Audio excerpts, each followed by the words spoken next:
They told me as a young G, love it when you hungry, never move like you starving. Any questions, action above.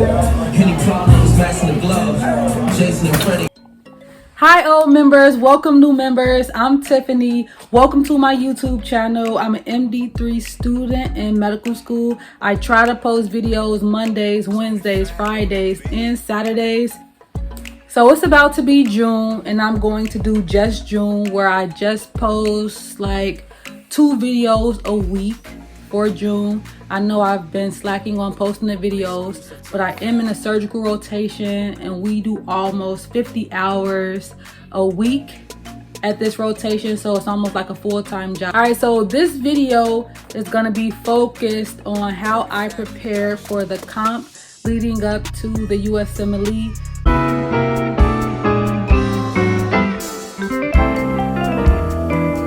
I know you guys were wondering if you have been a member since 4 months ago when I started this channel. I did have hair and I decided to shave it off into like this little mohawk looking thing, and I like it. I just get up and go in the morning. There's no particular reason why I did it. I just felt like doing it, and I do feel weird with it. It's totally different. Like, I know I look different. I'm not trying to go for the boyish look, but I think I can pull this look off.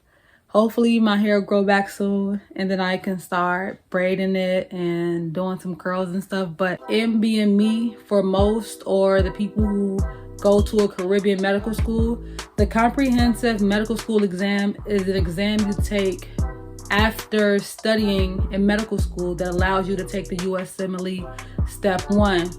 The test is designed to see if you're prepared and ready to take the USMLE Step 1.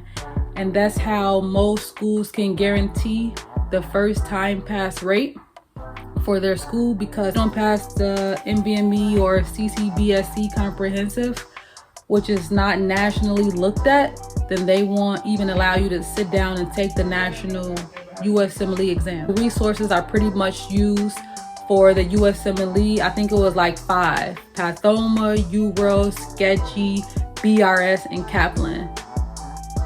I hope I didn't say Kaplan twice, but yeah, you guys get the point. I didn't use that many resources. I also utilized my flashcards on my own. Some people like Anki, but I didn't really get into Anki. I think Anki is going to help me much more on the USMLE Step 2, seeing as though I already know the material or somewhat myself, and now I can refer back to things I know to figure out what they're talking about with using other people's Anki flashcards. I would rather create my own flashcards, and that way I know what's going on. So get back to it. So I would at least do about 80 questions a day to study for the NBME. Coming up for the last month before the NBME, or even the last 2 weeks before the NBME, you want to at least try to get about 4 NBME practice exams in, wherever you can find them. If they're free offered online, even if they're used from like pastime NBME, even if they're pastime NBMEs, the more questions you see, right, the better you'll be able to identify that disease, that problem, whatever's going on. So you just have to do a lot of questions. I don't think it's which NBME you do. I just think it's the amount of questions that you do that's gonna allow you to do well on the NBME comprehensive and even the USMLE. So do a lot of questions, do as many as you can. If anybody ever offers to sit down and do an NBME with you, that's even a better deal, because you can go over the questions with them, how you were thinking when you were trying to answer that question versus how they were thinking, and then you guys can see like where you're lacking at, where you're going wrong. So again, I did well in school. I did UWorld. I would recommend RX early. I created a schedule, and then on Sundays I did take a break, because doing all of those questions and being routine, it kind of gets exhausting and boring and repetitive, and so you just need a break to just do whatever you want to do and feel like a normal person and not looking at the library and not looking at books. So you do need to set your day at least one day where you're just relaxing and being a normal person.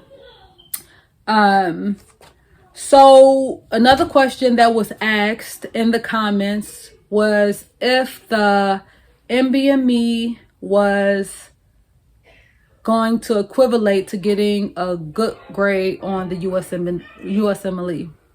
And absolutely, I think my last NBME that I took was 3 points off of what I actually got on the USMLE. So the NBMEs and the USMLE, they are must-dos together. You should do practice NBMEs before you take the USMLE. You should do practice NBMEs before you take the comprehensive NBME. There's no way around it. The NBME is a good predictor of what score you're going to get on the actual USMLE. So what's been going on with my life?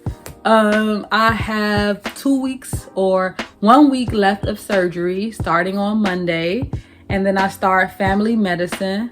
I also have to take the NBME practice for surgery rotation, and I have been studying, but not as much as I would have liked. So that's coming up. So I'm going to be doing questions, just like I'm telling you guys. Surgery has been amazing, to say the least. I've met a lot of cool people. A lot of cool people have been starting rotations when I'm about to end, and a lot of cool people have left rotations since I started.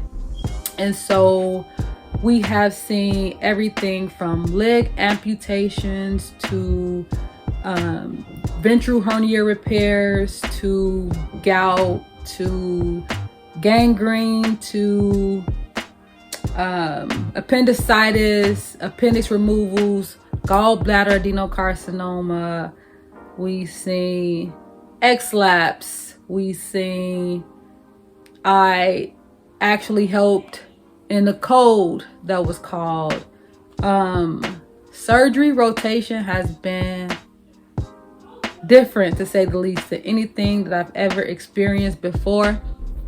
I've learned so much about patient interaction and how to diagnose patients and the next steps to do as far as emergencies go.